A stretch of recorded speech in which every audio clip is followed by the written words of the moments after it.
body's in here, but your mind's outside the four walls, you know. So that's how we used to all look at it, and that's why I think we made the most of our time and made it work for us rather than. So did you say your body's inside, but your mind's outside the four walls? That's awesome, bro. Yeah, that you had to be that way. If not, it was just too much. And like some of the boys get real caught up in like seeing girls and bro, I got a girl visiting me this week. Da da da. I'm like, that's no good, bro. Like you're stuck in here. Your mind's out there, G, but your mind's too far out.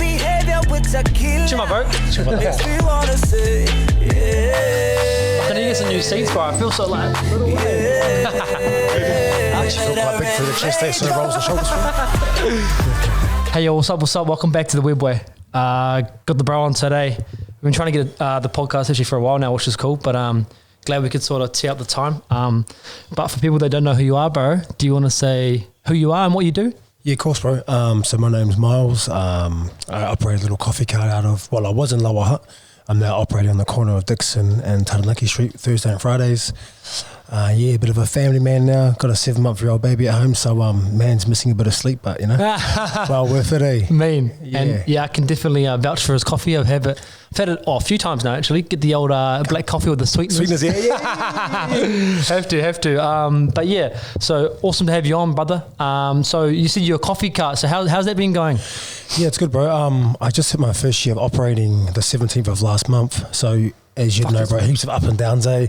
It's getting there now. Like, I thought I'd take a risk with the new spot in Wellington. Obviously, it's only a few days a week, but I'm already nearly generating the same amount of money, and I'm freeing up half the week, bro, you know? So bro, that's I'm also doing I've got a youth group as well. True. Close, bro. My bro Dallas, we run a youth group called For the Bros. That's out of Wainui, bro, so that's pretty cool as well. Oh, mean. So we'll get into that. Actually, do you know, I was thinking we'll start from like when you grew up and everything, because I know a little bit of the youth group and I fucking reckon it's mean. So we'll get into that a little bit later, eh? Sweet. So yeah, where'd you grow up, bro?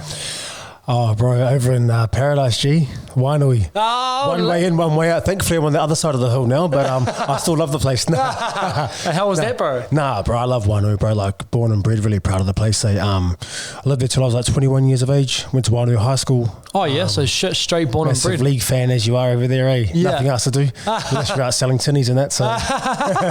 So did you play a bit of league growing up? Yeah, bro, played rugby first, then sort of jazz, bro. League was my preferred sport. Yeah. So I started playing that full time. You know what it's like when you like balance both? Yeah. Or whatever, then you have to choose one, you know? It's like, you can't play Saturday, Sundays anymore. It's like, oh, sweet. Yeah. Is that how it goes? Because Saturday Union, Sunday League? Yeah, bro. Then they ended up being on the same days as we got older, so started playing league full time, bro. So yeah, that was a bit of a buzz, eh? Oh, true. So what, does the coach just like, nah, you can only do one now sort of thing? Yeah, with high school as well, we had to choose between the two, so we could play like first 15 and then play league through high school, but you couldn't do both. I think once we were like 16, the dream was over, you know? Yeah. League was the full-time thing, and then I didn't play anything serious anyway, but got a bit of a shoulder injury, bro. I had 3 reconstructions, so that was my sporting out of the way, eh? You had 3? Yeah, bro. Wow. Bro, 10 years of just being the pits. Can't even do push-ups anymore. Nothing overhead. Straight up? Yeah, bro. Even the baby's just carrying around the right arm, eh? But your arm's still small, so how does that work? Nah, fuck, that's just pumped up with fucking glucose to me. And so that's a bit of, it's a bit of a shame, but I did love the game, eh? Yeah. Oh, so you can't lift or anything now? Nah, it's all just sort of muscle memory now. Like, I just sort of keep the same size, don't really get any bigger, smaller. Yeah. I'm pretty ratchet on the diets, bro, so. Yeah. Oh, bro, tell me about it. Crash diets. Oh, you're pretty good on your black coffees and that, you know? Oh, yeah. I'm like good in the morning and in the afternoon. That's me, bro. That's me. Yeah, G. So you were in, Wainui until you were 21, and then bro, you get over to Oz, did you? Yeah, so me and my partner at the time both moved over to Melbourne. I went to Perth originally, for about 8 months. Just got a feel for it, see what Aussie was all about, you know.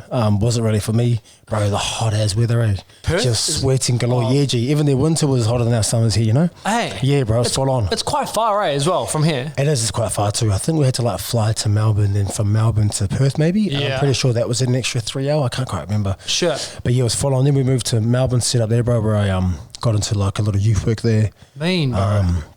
Yeah, it's just I got into a bit of a gym phase, all that sort of stuff, because I couldn't play rugby league anymore.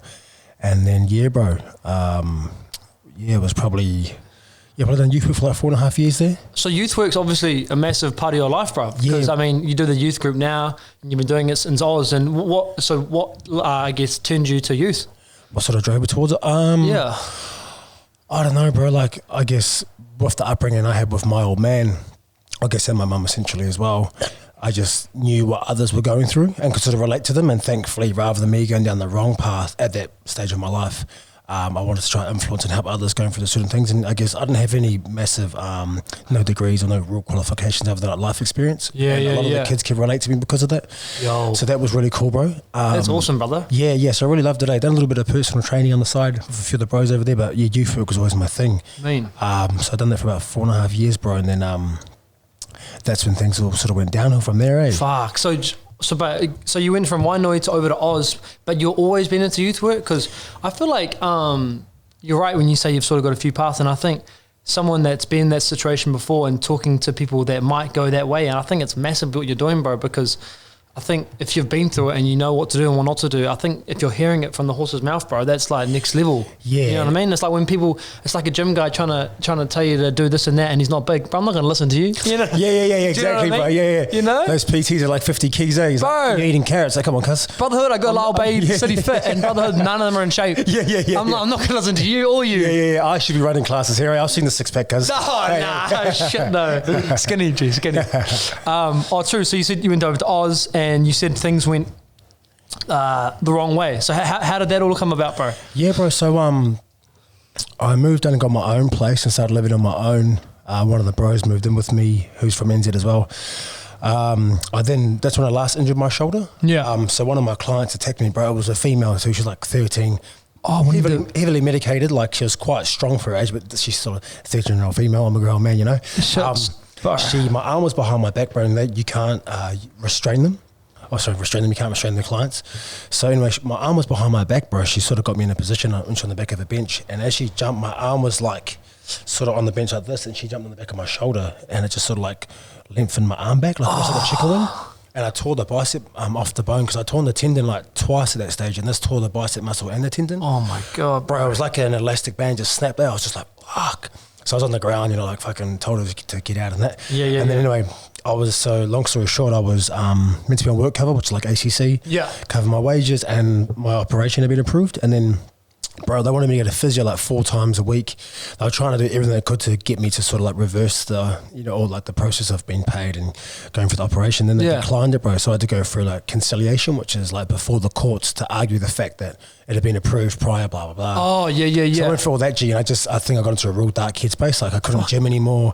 My arm, I still get real bad nervy pain. Like I can't hold much things in my left arm for like more than sort of like 20 to 30 seconds, and I lose the feeling. Jesus. Yeah, she's pretty fucked, bro. Yeah. So anyway, back then I couldn't do anything, G, and I was just bro, I had to come up with money. I'm paying $2,500 in an apartment in St Kilda. Bro, so I just ended up picked up an addiction, which was ice. Had been against it my whole life, still am now, but obviously then it was sort of took me out of the dark place, you know. Just my outlook on everything, which is really negative. All the boys were like, bro, come back, you'll be sweet, don't worry about the operation here, do it here. And I'm like, no, I deserve it, you know, blah, blah, blah. Being a stubborn Kiwi, you know? Yeah. I'm the same, brother, don't worry. So I was, then all of a sudden, 1.5 years had gone past, and I'd probably been using for like a year at that stage. And at first it was just to cover bills and stuff like that, to then before you know it, you had like the assets, and you're looking cool and staying in penthouses every night or weekend, and just doing all that stuff that you perceived to be the dream, which was far from it. Like 24 hours in pokies, that's definitely not the dream. You know what I mean? Like, I want to go now. Here's another 500. Just keep playing, but it's all good. You know, like this machine owes me money. Really, the machine owed me nothing. You know? Straight up, brother. It got like that, you know. And the worst thing was, it become like a normal. I don't know. Like I became quite. I don't know. Like I made it like a normality. Like that was a new life, and I could function normally. Some people, I still held size. It was really weird, bro. Like, True. And it was a disgusting lifestyle. But at the time, I thought it was what it was, you know. And really, I was just hiding from what was really hurting me deep within, you know. So I was just masking everything, bro. And I didn't really have to face the reality of what I was going through. Yeah, and I guess you're earning a bit of coin through it as well. So you're and you're living a good life. So at the time, and especially if you're taking, you're not thinking about anything else. So you're getting money. It's easy for you now. That's exactly it, bro. Like you go from struggling to living the dream, shopping every day, doing whatever you want, you know, staying wherever you want, all that sort of stuff. Since you're your own boss as well, brother. Yeah. So, and you're working around the clock. There's some big hours, bro. Right, that's true. That is some big hours. Fuck. Yeah, it was crazy. When I look back, I don't even know how I got there, bro. Like I'm thankfully that I went through it though, because obviously, so from that I was set up by one of my best friends at the time. Obviously not a friend of mine anymore. He's Kiwi as well. Shit, so he set you up, G. Yeah, so he got caught for importing steroid rules. Big thing out there. Everyone makes their own steroids and makes their own labels, and you sell it like like online, like underground. It's like Silk Road and all that sort of stuff. Yeah, bro. So he was killing it, and he was one of your boys, G. Yeah, we're pretty close. We've been doing like I've known him for like 2 or 3 years, and we're really close. And he's massive in the gym scene. He was like 6'6", like 125 kilos, 6% all year round. Look, he's that dude. Like you were saying, if you walked into a gym, you'd say, "Oh, what are you taking?" If you're into that sort of look, you know? Yeah. So we used to do a bit of biz or whatever. And then one time he contacted me and was like, "Oh, bro, you still doing, still selling, ice and this and that and blah, blah." I was like, yeah, bro. And he comes see me. He's like, "I've got a friend who wants to start buying an X amount." And I was like, "Yeah, that's fine. Don't normally do those small amounts, but I'll do it for you because it's your friend." Yeah. Met him. Then the second time, obviously, as you do, he's like, "Bro, you might as well deal, direct rather than having the middleman." Yeah, sweet. And then, bro, I met him on 8 occasions, and then he was really persistent in getting firearms through me. So at the time, I didn't do firearms at all. And I was like, "Oh, no, I don't want to do that because it could be in the wrong hands. And, I'd feel like the bad karma will come back to me." I was young in the wrong manner. And he keep pressing on it. And then I ended up I sold him a firearm maybe the 7th occasion, so the second to last time. And then I ended up selling him 2 on the same day. And then on the 8th time, I went to go meet him at a KFC out in the western suburbs of Melbourne. And my sister was there too. We pulled up in my car, bro. This whole car park, there was like 30, 40 cars, like Rangy, Swifts, like everything, It wasn't just unmarked cars. You couldn't read it. Fuck. So I thought I pulled up, bro, hopped out, popped the boot open, grabbed this bag out. I had it wrapped in like Christmas wrapping because it was around Christmas time. And I was walking into KFC, so we normally just do like an exchange. Yeah. And as I went to walk in, this white like Volkswagen panel wagon type thing, like 2 sliding doors just like slid open, bro. Then 3 dudes each side ran out either side. Bro, I was like being in the movie. Fuck. Because I was obviously cooked at the time as well, like I was, I sort of just woken up, got up, done whatever, bagged it up, I've gone down there. And bro, when I hopped out, I was like, what the fuck is this? Like, it was like the way that the sequence, everything was just so in tune, bro. They were the Piranha Task Force. They're like special forces over there for like guns and like drug trafficking. And bro, the old laser lights and M16s and shit. And I was like, fuck. Holy shit. I was like, am I in COD or no? Yeah, so, bro. So, like, get down, blah, blah, blah. So I smashed the screen on my phone for whatever reason. And then I went to the ground and they just bashed the fuck out of me. And thankfully, my sister got to hop back in the car because I was like, leave my sister alone because that's what I was worried about. I thought, her. But, bro. So, and that's when keeping in mind the operation I was waiting for, I just had it done weeks before. And when they were arresting me, I was like, can you just watch my left arm? Because they were like bending my wrist and head and broken my glasses, smashed me in the ground. And then, bro, he just got my arm behind me and just done a similar movement. I was just like, fuck. Yeah, G. So the shoulder's been through the ringer, bro. Fuck, bro. Don't get the shoulder and then bang. Bro, it was like fucking 3 or 4 weeks. I was just doing rehab and shit. And So your bro straight stitched you up too? Yeah, very common over there, bro. So when I got inside, so that happened, I got taken back to the thing and asked where I lived, no comment, everything was no comment. A bunch of dogs, kitty fiddlers, all that sort of shit, Yeah. Very dark on life at that stage. And then went back to the house, they searched the house, there was nothing there. And then that's when I went into remand.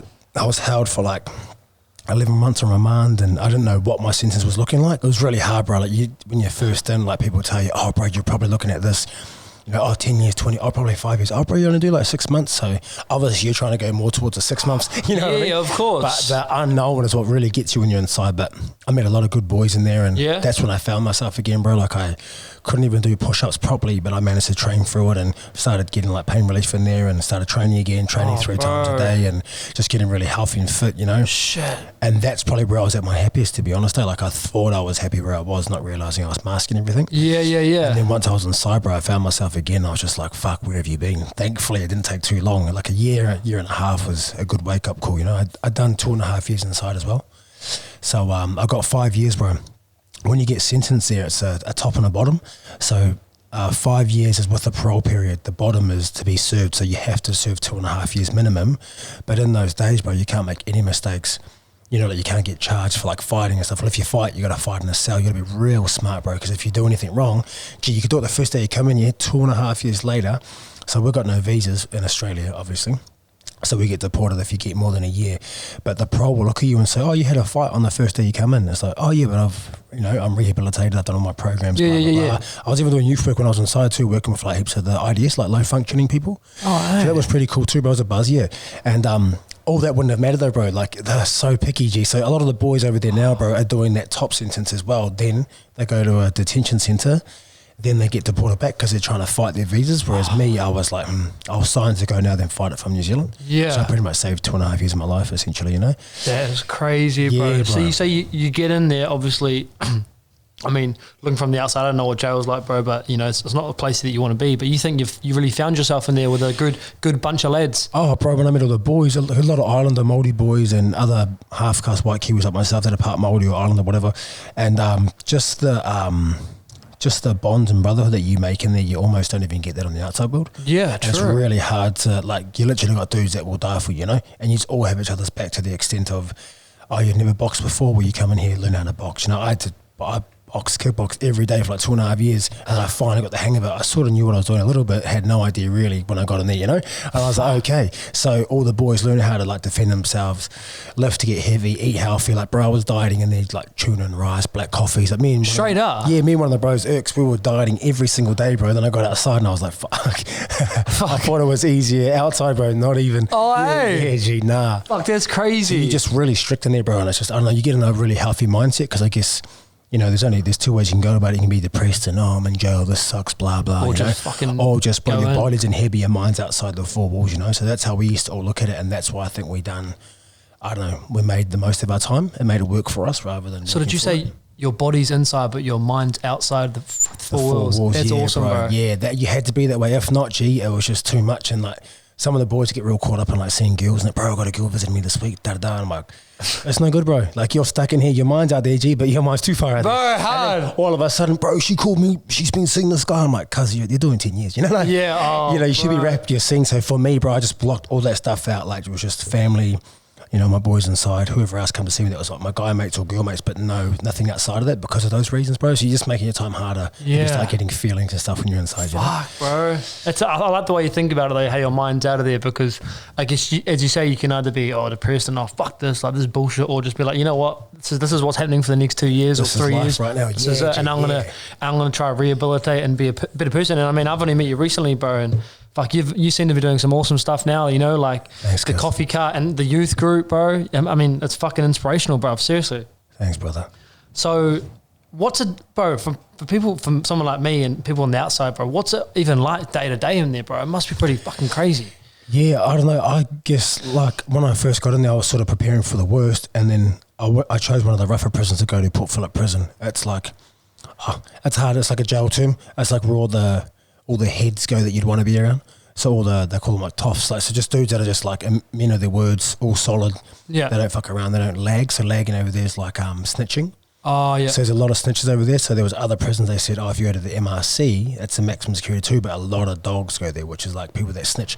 So I got dogged or snitched on, you know? So I was like, well, fuck, I'm not going there. Yeah. You know? So do they give you a choice of where to go? If you're lucky, bro. So because of the severity of my case at the time, maximum was the only thing for me. So there's maximum security, medium, and minimal. We can't go to minimal because we don't have visas. So minimal, bro, it's like a jail with like a fence around it, like a farm fence out on the farm. So there's no big 10-foot walls or whatever they are. Yeah. Yeah, bro, but only Australians can get to that because of obviously they've got citizenship. So we're a flight risk, so you can't do that if you're going to be deported. Yeah. So we get to medium, which is still a big wall, but bro, like the security lessons, it's a cool procedure, bro. Like, but at first, so I went to Port Phillip and it's like the Bronx prison, bro. Like, you know, there was stabbings every week or two, and that became like the normality as well. But you also realize when you're in there, bro, like, it doesn't matter who you are, as long as you're a good person and a man of your word, that's all people care about in there. You get caught up when people start coming in, and like a lot of the woggy sort of dudes, yeah, bro, outside, bro, fucking, same bikinis, brother, you know what I mean, Gucci, and they start reading or selling you the dream, bro, and then they'll get out, they don't promise you, it's getting called put on the promise, they promise you all these things and come back in, they haven't done it. That's when you're in trouble, you know what I mean? That's when the shit goes sour. So you just better to be, who cares what you got, bro? Just, if you're a man of your word, turn up, you're a good dude, like, you know, everyone loves you for that. Yeah. So bro, that's fucking crazy, bro. What did you like? What would you struggle with the most there? I mean, you said you had a good group of boys. You're on a good diet. You were training. Like, I mean, it's prison, but it sounds like you had a really good. Like, and I always talk about routine in my life and anywhere you are. And even you're talking about, even in prison, you had a good routine. And do you think that helped you get through it? Gee, you're on the money, because I was on the routine I had was that good, bro, that I actually enjoyed the time I was in there. I made the most of it, all the friendships, blah, blah, blah, helping others as well. When there was a time where I was going to go to reapply for my visa to try fight it inside, we found a loophole. So there's a 90% chance of me getting my visa back. So the whole family got all G'd up and that. I was trying to keep my cool. I said, until the papers are signed or it's been reversed, don't get your hopes up in that. He called them in, oh my God, it's happening, blah, blah. So, you know, bro, then like fucking 3 or 4 days beforehand, I got called up to do like a video. So like a Zoom call, like it's for like a stream like this. And he was like, Myles, I don't know what to say. They've changed the legislation or something that we had the loophole on so that no matter had any like merit or credibility in the courts. I was like, bro, what the fuck? Bro, you can imagine, lost it. And then why the fuck's the guy calling your family and shit, bro? Yeah, well, he was my lawyer, so I was paying the big dollars too, bro. So that was frustrating as well. So, bro, I went back to my Salgi, and like you said, my routine went. So I started like, you know, like, because you can get stuff in jail as well. There's everything you can imagine on the outside, it's in the inside too. Sure. So so bro, I just went started, back to your old old habits, bro. Just doing whatever I wanted, not giving a fuck, like running red hot, doing things I shouldn't have been doing. But I mean, it was only for like a month or so. Then I came back. But like you said, bro, when I lost my routine, I almost lost everything, because one wrong step in there is you can do the whole 5 years. So you got to be so smart, bro. It's so much harder over there. Here, I know a lot of the boys like, bro, you can have a punch on the day before you get out. You still get out, you know. But whereas over there, you lose your parole. You won't. Like, it's a lot harder there, bro. It's full on. But sorry, just getting back to what you were saying, bro. When I went to, so I first was in like a remand yard. So it's, at the time, it had just been built, so it was quite new. And I thought, this is quite nice. And then when you get sent to a yard where you're going to be actually living in, I got sent to Scarb North, and that's like the Scarb North and Scarb South are 2 units joined together, but you can't go through to them. They're just like back to back. Yeah. They're the only units, with no cameras and shit. So like anything happens in there, bro, like the boys turn their radio up if someone's getting, you know, like pumped full of holes in the back of the unit, no one knows. So, you know, when you first walk in, I was like, oh, this is jail now. I was like, oh, this is real. Then I was like up at 7, you know what I mean? Like, shit. Hey, like training hard, but like I said, you meet the boys and everyone's pretty solid together, and you sort of know your places and where not to go, who not to stay, you know, you just sort of work it all out, bro. So why is there no cameras in that one, bro? Because it was old school, G. So all the other ones were slowly getting them installed, but these 2 units had like, how many is there? Like 1, 2, 3, 4, 5, 6, 7, 8. There's about 10 to 13, I think, in the mainstream, and then we have a big divided fence. You can't get through there. And on the other side is protection, so like 6 offenders, you know, all those sort of people. Yeah. Or people that are in there for their own protection, because there's kids to be in the mainstream, they're all on that side. Yes. So I can't speak for that side, but for our side, we were the only 2 units, bro. And but it was cool. It wasn't cool, but you know, you've seen dudes walking around flashing shivs and stuff, and I was like, fuck, this is what I thought jail was like. Shit. Like now I'm here, you know. Fuck, so, man. Yeah, it was I don't know how to explain it really. At the time, it was just normality, bro. So I sort of expected it, you know. And I think you keep going back to what you're saying about you having your boys in there. I guess that would have helped you massively, and you know, getting on a good routine, bro. That's just it just blows my mind to think you were in prison and you just made the most of it, got into a routine. You're like, you know what? My fucking body's here, but my mind's outside. I'm here for 2.5 and I'm fucking getting out of here, bro. Yeah, bro, that's it. And you know what else was a privilege too, bro? Was like, I became a gym billet, so I could go to the gym whenever I wanted, whereas you could only go to the gym twice a week for 1 hour at a time. Oh, so you had to work out back in the unit, which was pretty hard in the old mental, you know, well-being. So when I became a gym billet, bro, I could go to the gym 3 times a day, every single day. It was just mad. And then, like, say if you're in a different unit, you'd be like, bro, what time, like, is your gym schedule? It's like, you're going at 1 o'clock today. I'll come at 1, then we can train together. Oh, mean. So it was me. And you got to make the most of it, bro. There was dudes in there, they were like pro fighters, kickball, and they're going to hold pads or teach you how to move or do certain things. You were just like, please teach me. So it was like, you know, just making the most of it, bro. Fuck, that's crazy. Yeah, it was cool. But what were the munches like, G? Oh, bro, pretty putrid, eh? Hey. Bro, Port Phillip, G. Okay, so see if I can remember correctly. Monday, Wednesday, Fridays were cold lunches. So, like, you know that Devon luncheon, G? That putrid, like, you know, doing it Rockers at primary school as a kid. Yeah. It was that with a couple of, like, piece of leafy mixes and, like, a piece of beetroot. I love beetroot, but, like, fuck, 3 times a week, every lunch. Oh, it was putrid, G. Especially with that fucking ham, whatever you said. Oh. Yeah, you learn to improvise, bro. So then they're like little sandwich press machines. So we get our bread, G, like butter up the wazoo, you know, if we went on the hard out diet and that, then just pack it all up with cheese, you know, something like cheese and make some toasties. So you slowly climb the ranch. Yeah. You know? Fuck, so that was Monday, Wednesday, Friday. What was Tuesday, Thursday? Did you get hot? It was hot lunch, bro, yeah, but fuck, G, it was like chips that were like, bro, like made and deep freeze like 1,000 times. They were just soggy as pooch, like... Yeah, bro. Like, you wouldn't even eat them. Like, even when I first got in there, I was like, oh, bro, like, you'd rather. I think you got like a sausage roll and that. and sometimes like little dim sims, but they're like, oh yeah, bro, it's putrid. It probably sounds better than it is, eh? But yeah, what we do is all the boys are like, okay, we'll buy this many tuna packs so you could buy a canteen. Oh, so yeah. When you worked full time, so I was full time working in it as well. Oh, so you worked in there full time? As a gym billet, yeah. So I go up and clean the gym after like people had used it. So they'd call up to my unit, oh, we need Gibbons down here, blah, blah, blah, blah. Go down, give it a wipe up, crank some tunes. They had like big subwoofers in there. So I was like living the dream, bro, going mopping the basketball courts, you know? There's none of those amazing shots like yours, bro. But you know, hey, there's a few no ears in that, eh? Fuck, that's funny. So, bro, yeah, and you know what, bro? Like people, and this is how hard that jail is, bro. So there was 2 gym billets in the whole jail, yeah? There was this old fella, I forget his name. We got along until this day. He was like an old, they call him boob head. He's done like 40 years jail, in and out. Little machine, ripped as, do trains, you know, like fucking, like a weapon and that. And he came up to me one day and he's like, bro, come into my cell. I was like, yeah. But I knew there was a bit more to it. I was like, when he's like, mate, I'm dirty on you. I'm dirty. I was like, what are you dirty for? He's like, you got the gym billet job, mate. You know what a job. I said, bro, you've been speaking of that job for the last 10 years, man. Like, how long was I meant to wait, bro? 2.5 years? Come on, man. Like, it's not my fault they didn't choose you for the job, but see, that we almost fought because of that, you know? He ended up getting over it. He's just a bit of a sook in that. Yeah. But I was like, fuck, are we going to go there, you know? He's like, I'm a senior, man. Fucking really upset. I was like, oh, come on, call him. Fucking hell. Hey, like, mate. Fuck. That's how, bro, like, people will start getting dirty or not liking you because of certain jobs you may get, because it was a privilege. Like, I was so lucky, bro. I was getting like $54 a week. That was top Benji. Most fellas got like 28, 30. Straight up. So I was like living the dream of there, you know? So what could you buy with the $58? Fuck, bro. Port Phillip. Oh, man. So is it like a fucking vending machine? Nah, do you get like a little booklet, like 5-6 pages? Oh, sure. And you go through there and it's like, oh, man, you might have like biscuits and chocolate and that. You might be able to buy like milk powder if you're going for like the more protein and that. Once you've been there for 3 months, you get on enhanced. You start on like just a basic level, and enhanced just means that when your visitors come, there's a little, bro, the area is like literally like from here to the other table away. And you can walk around that and it's just grass area. And your visits, right, you have to sit on these little chairs like when you're at kindy, and the chairs are like this half the ground, G.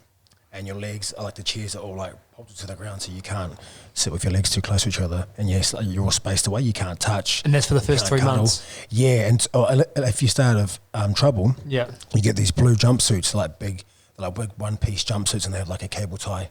They cable tie your neck so you can't like put anything in there, sort of thing. Oh, and you go from green to blue. Blue means you're enhanced. You can start buying protein powder now. You can walk around your visit. So there's little things that have their incentives, and if you look at it in the right aspect, bro, it's like, fuck, why didn't you want those things? I want those things. Yeah. You know, you could buy like, bro, BCAAs and that. Can you? Yeah. Shit. Yeah, doing the fucking, you know, doing it, you reckon. Fuck, that's correct, bro. Yeah, I don't exactly. know now. yeah. Do you know what I mean, bro? So there's all these little steps. If you want to do the right things, then you can make it so much easier for yourself, but some just find it hard to get there, bro. And it takes them a lot of time to get there, and they work it out in the end. But yeah. So yeah, bro. So yeah, $54, bro. Like, yeah, you know, you might save up, buy some protein powder. I think it was like $30 for a kilo. Like, obviously, there's probably like, bro, 2 grams of protein, but you know, we still thought we better were than nothing, bro. Yeah. Fuck. Yeah, gee. So yeah, well, the food wasn't that great, bro. They had like these little tuna packs. You know, those little packs of tuna. Yes. Or salmon. So we'll just buy those flat out, buy heaps of brown rice, and just cook it up and just eat that most days. So we weren't just filling ourselves up with shit, you know. Yeah. No, I mean. So I guess the whole experience, if you had to sum it up, bro, I mean, we talk about routine heaps in this podcast, but if you could sum it up, you know, in a few sentences, how would you say your experience was inside, bro? Oh, it's probably hard to take my experience because mine's probably a lot more positive than most, you know? Yeah. That's mean though. I like hearing that sort of shit, you know? But the way I used to see it, bro, is I had a lot of my close brothers that had like families and newborns, and fuck, one of my boys missed the birth of one of his babies, you know? So I'll put myself in his shoes and be like, I'm so blessed, I'm graceful that I don't have a family at this point in time. Put me in jail now, yeah, I'll be struggling. I'm not going to lie, you know? I've got a baby and I've got a partner now, so a family would be different. But I don't know, I guess it's hard for me because I made the most of it and made it work, but it's definitely a place you'd never want to be in, you know, you never want to go there.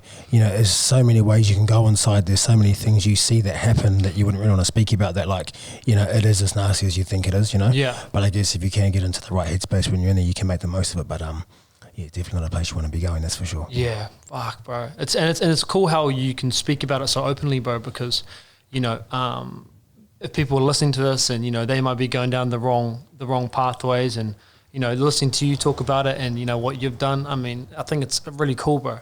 It's inspirational. Thanks, bro. Because, like, you know, yeah, you've done that, but fucking, as I say, even meeting you now, bro, and what you're trying to do with the coffee cart and trying to better yourself, I guess it's huge and it's massive for for people looking in, you know what I mean? And that's it, bro. Just because you've been in the system doesn't mean you have to remain in the system, you know? Like, you can do so much better to better yourself. And it's so cool, bro, because a few other boys that have been deported too that are doing so many things, guest speaking seminars, trying to help the youth, you know, trying to motivate them through doing marathons. Like, I'm running my first marathon in 4 weeks. I've done my soleus muscle, bro, and I haven't been able to run for 3 weeks, G. So I'm sweating, bro. Uncle over here, eh? Straight up, bro. Are you a runner? Like, can you run? Oh, I ran half a marathon before I done my leg, pretty comfortably in like just under 2 hours. Shit. But we started running with these 20 kilo weight vests because we're doing that for men's mental health as well. That was inspiring us to want to do the marathon and, you know, et cetera, et cetera. And yeah, bro, Uncle blew the old soleus. And then the bro I trained with done his like a few days later. And he's like, gee, you know, you said you done your leg, bro. I think I done the same thing, bro. I can't walk. I was like, no, bro. Yeah, but we're still going to do it, bro. So it's the 27th for this month. So, man. But even small things, just showing like, you know, it's just dramatic changes and that we can all do it and just things to look forward to as well. Like, you know, just little challenges here and there. So what would be your advice to your younger self, brother? Like, you know, going over there, say if you could do it all again, what would be your advice to your younger self? I guess if I was to, if I was at like a younger version of myself looking into my life now, what I've been through, I guess I just wouldn't have been so stubborn back then, bro. Like, I had boys that have had me since I was, you know, teenage years and stuff and would do anything for me. And one of my close bros did when I first got out. He took me in straight away and housed me and just all those sorts of things that I needed to stay on the right path, whereas I could have gone back the other way. Yeah. But back, I just don't be so stubborn, you know. Ask for help. It's okay to not be okay, because I guess that was me, bro. Like, I was too stubborn, like, fuck that, I'm a man, blah, blah, blah. Don't be a little bitch. That's how I was brought up, you know. Yeah. And I think that's how most of us are fucking brought up, bro. We are, and we need to change those ways. Don't be a little girl, don't cry. Bro, you know breaking those generational cycles, bro. Like, it's okay to not be okay. And what was the big deal? I could have maybe have possibly come back if I was to do it all over again, get operated on here, maybe get fixed, and then go back over there and have made, you know, twice the impact on my life I might have had now. But you never know. But yeah, if that was me, that's probably what I would have done, eh? Yeah, no, that's me. Well, going into this youth work, bro, because I know that's fucking a huge part of your life now, and it's been part of your life for a long time. So talk us about because I know you do it at the Wainui Mata Library. Yeah, bro. Yeah. So talk us through that, bro. Bro, it's just me and one of the boys were speaking when I first got back, and it was always an idea of his and myself. Like, when I was inside, bro, like I used to say, they have a unit, bro, it's called Melbourne. Now it's for boys that are IDS, self-harming, cerebral palsy, like pretty much most illnesses you have that you couldn't put them in a mainstream unit because they're going to get picked on, or they, you know, they might speak out of character, they might, you know, out of context sort of thing, like, oh, you fucking dog, you can't say that. Yeah. You're going to get battered, if not killed. Like, that's how bad that word is. Yeah, you can't say that in jail. Sure. So these boys get put in their own separate unit, bro, but keeping in mind the hard part for me to get my head around was some of them are from protection, so it's mainstream and protection, which means that some of them may have been in there for like hurting children, women, men, little boys, whatever, you know what I mean? So, fuck, yes. I was like, fuck. And the boys are like, bro, because there's a few other Kiwis working down there. They said, no, bro, you'll love it. Calm down, bro. Like, we can make it different, you know? So we go down there and started working. So that was really cool, bro. That's awesome. Yeah. So it's like sort of kids like they might have Tourette's or something like that. Yeah, all that sort of stuff, bro. Yeah. So it stemmed from that. So like when I was in there, I was thinking, if I can do this with the boys, and bro, like they were like throwing urine cups over screws of piss. They were attacking screws and beating each other up, whatever. To some extent, we could change all of that just from looking at them or saying, hey, you know, and they would know, oh no, we're not fucking around now. So we had like a good grasp of like, I don't know, leadership, respect, and we respected them too, which they didn't really get from officers, you know. Yeah. So we treated them like one of the boys, you know. So when I seen that, I was like, when I speak to my mate Dallas, who I run the group with, we just sort of, put our ideas together, and he was like, bro, I've actually been writing something up low key. He's the man behind the scenes. Oh, yeah. And he's like, bro, is that us? I was like, fucking no, if that's us. So we'd spoken about it for a while, bro. We put everything together, had like the template there and, the first sort of 3 months and what it looked like. And then I remember one time I was like, bro, when are we doing this? I just keep pressing, and he's like, gee, fuck it, should we just do it this Thursday? I said, bro, let's get it going. And then, bro, like the first one we had was like 8 boys, and it went to like, I don't know, 18 or 20. The most we had now is like 35. Fuck. And we're consistently heading around 20 and above, which is what we want, you know? That's awesome. And is it just for people around Wainui Mata? So we are going to look to extend it just for now, because a part of applying for all the funding and stuff, it needs to be like, strictly from Wainui. Here's statistics of the kids, blah, blah, blah, blah. This is what we're doing. Changes made. And then they can go from there and assess it, whether they'll grant us applications, and we can maybe look to extending it. But we need more co-facilitators. So we're just keeping it humble for now. It's not that, that's awesome just though, bro. Trying to master what we're doing first with the boys that we're putting our time and effort into. But it's most of the boys that have sort of grown up in Wainui, whether you've moved out or not, that's still good. You can still come back to the program. But everyone that's in there generally from Wainui.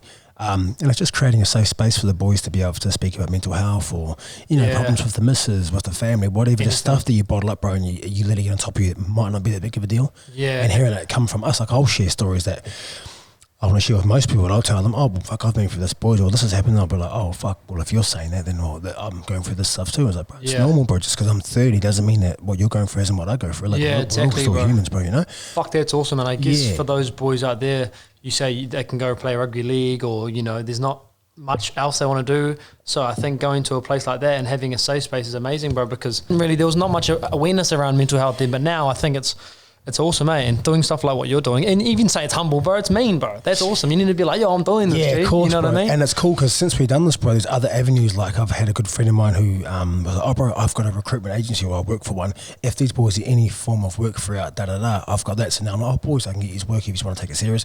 Bang, got one of the boys a full-time job. You know, he was looking at going the other way in life. Just, bro, there's some pretty cool stories. That, but it's pretty humbling, even being there, like, and we let the boys know that it makes us feel privileged being there with them as well. They make our day as much as we make theirs, you know? Yeah. When you got 19-year-old boys walking in and saying, oh, fuck, bro, like, because a few Thursdays we couldn't run because of a few technical issues that people like overbooked us. Oh, yeah. So we couldn't have the room or whatever. And like, bro, I was shattered the last 2 weeks. Like, this is the highlight of my week, but like, I look forward to it more than the weekend. And we're like, seriously? That's awesome. Surely bro. Domino's pizzas isn't that good?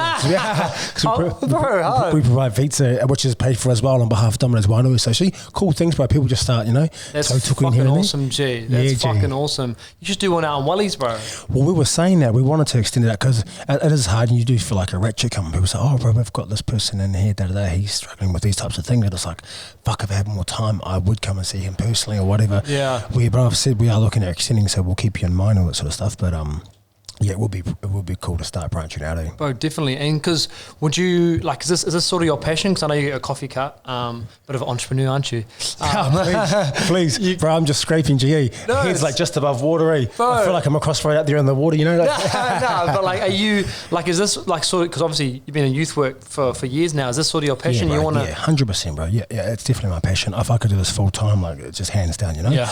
Like, I love the coffee cart, and I love, like, everything about the coffee cart and the relationships and all the stuff that you build there and people that support me as well. But in terms of doing the youth full time, bro, like, we've got some big things that we've planned. We just need to get the funding behind us to start doing these things, like, you know, take them out on adventures and like retreats and stuff like that, you know, do a lot of breath work and just all that sort of stuff that we're practicing ourselves in our own lives, just stuff that we're looking at our younger selves, people like doing that, but it's like, no, bro, this is what you need to be doing. And we've done a few breathing seminars with the boys, and they've come out and be like, oh, I feel like I was an out-of-body experience, or, oh, bro, that really made me feel blah, blah. Then some say, oh, fuck, I fell asleep. And it's like, well, there's no right or wrong, bro, but thanks for participating, because if I was you, I would have been that guy at the back like, nuts. Yeah. Bro. So, bro, have you been doing breathwork for a while? Breathwork? A while, not too long. A friend of mine, a friend directly through my friend, they have a gym.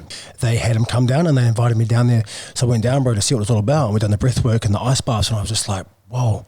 Like, bro, every morning now I try to get up before work and do my breath work and that sort of thing. Ice baths I don't do regularly enough, but I just believe it just sort of resets you for the day, gets you set for the day, eh? Like, bro, just makes you feel good, bro. Any stress and stuff just relieved, you know, like. It's crazy what it can do though, eh, bro? Because I've only recently started doing it, not as much as I should, but I had another guy in here, Jay Reeve, bro, and he was going on about it, bro, and I was like, whatever, and then I did it, and I was like, oh shit, all right, bro. It's like, quite a buzzy experience, eh, yeah, bro? Yeah. Even for like my breath work, because I'm a really bad asthmatic and I couldn't do the full holds to begin with. Yeah. Like if you go over the Wim Hof one, it's like, you know, the 3 rounds, and the last one's a minute 30. Now I can do the minute 30 and sometimes pass, whereas before I could probably just get to 30 seconds. Oh, I was only doing it for like a week, bro, and I was like, whoa, this is actually helping me now. When I run in the nose, out the nose, all my breath work is related to everything now, training, and it seems to work. It makes a difference, yeah, bro. It's crazy.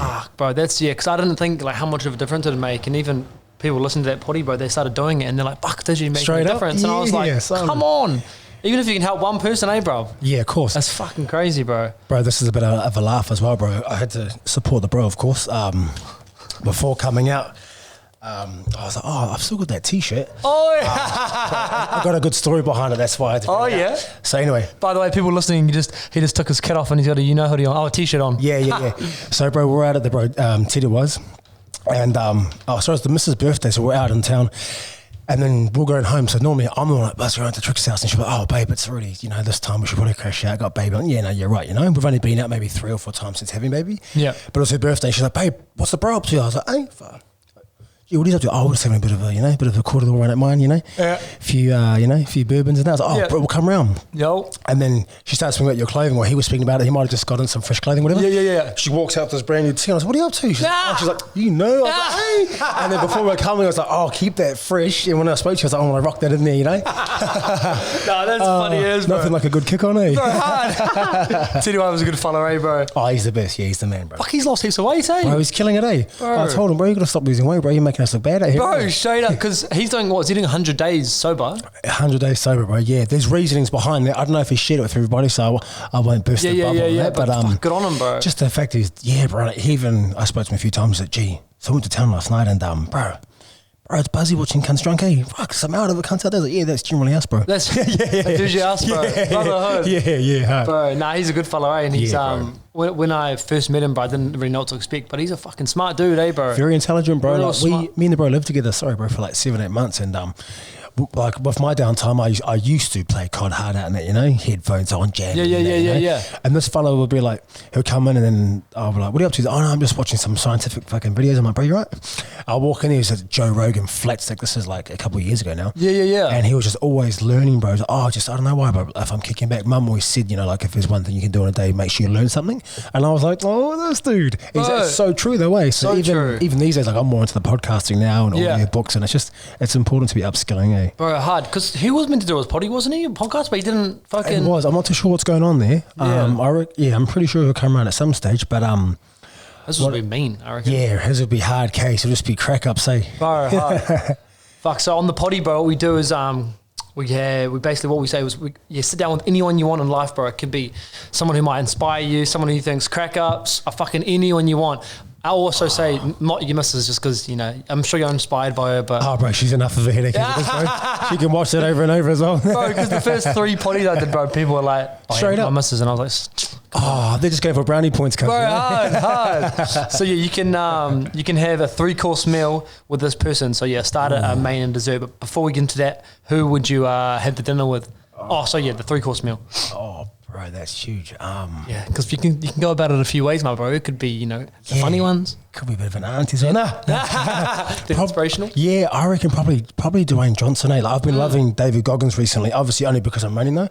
So I started listening to a lot of his motivational speaking and stuff, like when I'm running and struggling. That he's just so powerful, bro. Like really inspirational. He's moving, bro. But it's only because I'm into running at the moment. Probably why I'm more drawn to him. Yeah. But with Dwayne Johnson, bro, just what he's been through, like, back in the wrestling days, who he is now, just watching him and the way he's grown through his social media and stuff, it's just crazy, bro. He's huge, that would be an honour, but that would be a massive buzz, So you're sitting with him. Where's the location, bro? You can have it anywhere in the world. It'll be winery, doesn't it? Yeah. So I'm just going to take you back to the hood, Watch out for my bros on the corner, G. Bro, to be honest, bro, being realistic now that I've lost my visa, only for Australia, so I can't get back into Australia, but I can apply to go most places because I've got... See, supposedly my charge of staying in Australia when I try to travel from New Zealand, it doesn't restrain me from going anywhere, but I know how strict it is in like Canada or in the US, and the US always been a thing of mine. I wanted to go, so I'd probably pick US, bro, to be honest. Whereabouts? Maybe like New York or LA, eh? Yeah, hard. Fuck, my girl's from LA, bro, and she absolutely hates it, just because she grew up there. Really? Just like, I'll go there and I'll be like, bright lights, fucking let's get this, let's get that. The food's the one, bro, but she's like, it's not even that cool. But then when your missus comes here, she's like, oh my God, Wellington's amazing. Bro. And we're like, are you kidding me? Hey. I'm moving to Auckland this week. She doesn't want to move. I'm like, come on, bro. Really? Yeah, bro. I'll move with you, G. The missus is going to stay So here. you're in LA or New York with Dwayne Johnson. What would be your starter, bro? It depends if we're dining for dinner now. I mean, my starter. I don't know, I'm a bit of a dumplings fan, eh? Oh, yeah? To be honest, yeah. Fried or... I was going to say seared, but you don't have seared, do you? Fried or... Probably fried, bro. Steam's good as well. Probably fried, eh? Yeah. Oh, but fuck, made me hungry now. Load up, whatever your main. What would your main be? With the big one, you can't be soft around him, bro. So you're just going to have to go all out, bro. Like some hectic form of steak, bro. Maybe like 1 kilo type of thing, eh, bro? Just like... The bro's a fucking unit, eh? Bro, I'm sure he's getting bigger with time, eh? Like, I thought you meant to like decrease in size, and this cunt's just getting bigger. Like, how much growth hormone are you taking, bro? Bro, have you seen his cheat meals, bro? Oh, bro. It's like he'll have like a whole plate of cookies, bro, and they're like fucking. Honestly, it must be close to like 10,000 calories, bro. Bro, hey, like your weekly intake, the man's just kicking back. Bro, just post it up, Friday. Yeah. So you have a 1 kg steak for your main. You're having your dumplings for your starter. What are you going to have for your dessert? Oh, something I've been craving for a while now. I'm just trying to think of what it's called again, bro. It's tiramisu. Oh, yeah, bro, I haven't had it in a while, G. It's on. Every time I have a cheat day, it's like a bit of a play up, just like some greasy shit. Yeah. But I want to go out and have like a bit of a fine dine with a bit of that, you know? Bro, so I'm usually hungover when I have my cheat meals, so I don't even taste it. That's the thing, bro. It's just KFO. Bro, every time I'm macking McSpicy, have you had that? Fucking Nick Lev. Oh no! Oh, see, I'm in the suburbs, bro. You're living the high life out here, G. Bro, our Uber Eats have got like 5 things, G. Bro, and like what too? Imagine one. There's no Uber Eats there. Straight up, G. Oh fuck, that's funny. So, last question, bro. What would be? I know you like taking it day by day, bro. But if you had like 5-year plan, and where do you hope to see you, your whānau, in 5 years from now, bro? Me personally, because low key, I've been doing a lot of things in the community at the moment to just help, I guess, get a lot of merit towards showing the new rehabilitated person that I am in the community, that I'm not at risk. So Australia deemed me to be unfit in the community and that I was a risk to the society, blah, blah, blah. So I'm trying to do a lot of good stuff now to reapply for my visa to return. I'm a 501-116, which means the 116 was a new act that was brought out, and it pretty much means that you failed a character test. So if I can prove that my character in New Zealand is a lot better than what it was in Australia, and if they can overlook that, they could possibly get me a special circumstances visa to return. Oh, so you want to go to Aussie? So that's my goal, bro. That's what I've been working hard towards, yeah, bro. You love Aussie, do you? Love it. Oh, it's more so for the missus too, bro. Like, other than having a couple of really close bros here, to be honest, you know, like I've maybe got like one close auntie, my nan, like I don't really have too much here, you know, like I've got a lot of family and all that, but like, I don't know, it's another thing too, when you're inside for 2.5 years, bro, if someone couldn't reach out to you once, or if no one really made much of an effort, that's perfectly fine. I understand we've got busy lives, like I've got bros inside now and I don't get out to them as much as they can, or I can't do as many things as I thought when I was inside. When you're inside, you're like, bro, when I get out, I'm gonna do all these things for you, and you get out, and you're like, oh, well, life's expenses. You're not making as much money as you thought you'd running your own business for the first year, blah, blah, blah. You know what I mean? Yeah. So, for me, she's missing more here than I am. And I can adapt anywhere, bro. Like, you know, you seem the same way, bro. Pretty easy going. You get along with most, you know? Yeah. So I wouldn't mind being there, bro. And there's a lot more opportunity over there for me as well. And also, I was doing a program inside, and they were from RMIT University. So one of the deans and doctorates, however you say it, we still have regular contact. So tomorrow I've got a Zoom with them, and I sit on one of their classes. There's about 40 of them, bro, and they ask me questions about like the youth group and the coffee cart, because they think it's quite inspiring for someone that's been inside. And absolutely, they see a lot of reoffending, and they run programs in jail or prison, whatever you want to call it. And so they're like, when you get over here, Myles, we would love to help you do whatever you want to do in terms of youth work. So I could keep doing the thing here with the bro here, maybe like jumping on the Zoom and then do stuff over there as well. Yeah. But yeah, because my missus has like a salon over there, and true. Her hairdressing business was going really well there. I know she misses all that sort of stuff. And Melbourne? In Melbourne, bro, yeah. So yeah, that, to be honest, bro, like that's the next sort of 2 to 3 year goal. Yeah. And I guess for me, bro, it's just living through my son's eyes now, bro. Like I just watching him grow. That's the buzz for me now, you know? Yeah. Like I could spend every day at home with him and I'm all good. I'm probably a bit of an antisocial dude now, eh? Just like as long as I get a gym session and I'm with my boy working, I'm happy, you know? It's buzzy. Oh, that's awesome, though, yeah, bro. So yeah, that's been the buzz, bro. The next 5 years is all about him, you know, just helping him get a grasp and everything and just teaching him stuff I don't think I was taught at that age, and just all those small things, you know? Fuck, that's awesome, bro. Yeah. Hey, just on, you know, behalf of myself and bro, I've spoken to the few boys about you, bro, and I think it's honestly, from man to man, it's inspirational, bro. Like, you know, what you've been through, obviously when you're in Aussie and, you know, you got stitched up and you went into prison, and hearing your journey's just honestly inspirational, and how now you're coming out of prison fucking just taking everything with open arms. As you're saying, you're seeing your life through your kids' eyes now, and it's just, I feel like you're a totally different person, bro, and you're just making the most out of life. And I think, I mean, it's to be expected, you know, seeing what you're seeing inside, but now, like, you got all this opportunity in front of you, and I just wish you all the best, bro. And if there's anything that I can do, I mean, whether it's on the socials or whatever, just reach out, bro, because as I say, it's fucking inspirational, bro. Seriously, it's awesome, you, bro. Thank you so much. Thanks for having me, bro. Thanks for, you know, the privilege of being here was mine, so thank you, bro. I appreciate it. And yeah, onwards and upwards, brother. Just gotta keep climbing, eh? Absolutely. And bro, just last plug. So where are you Thursday, Fridays? You're at Corner of Taranaki and Dixon Street. I always get it wrong, corner of Taranaki and Dixon Street. Dixon Street. So it's like outside Jack Hackett's, Yeah, bro. And Les Mills. Kings. Yeah, Les Mills, yeah. Four Kings, yeah. People probably know that. So if you're at Les Mills, I expect you to be getting espressos every morning, Yeah, straight up. And I guess if you're in Wainui, then head up the borough for the youth group on Thursday nights. Every Thursday, 6:30, yeah, brother. Yep. Awesome, Ages are 15 to 24. Mean. Yeah. All right, bro. Awesome. Man. Awesome to have you on, Thank brother. you, my bro. Cheer, my bro. Much love, G.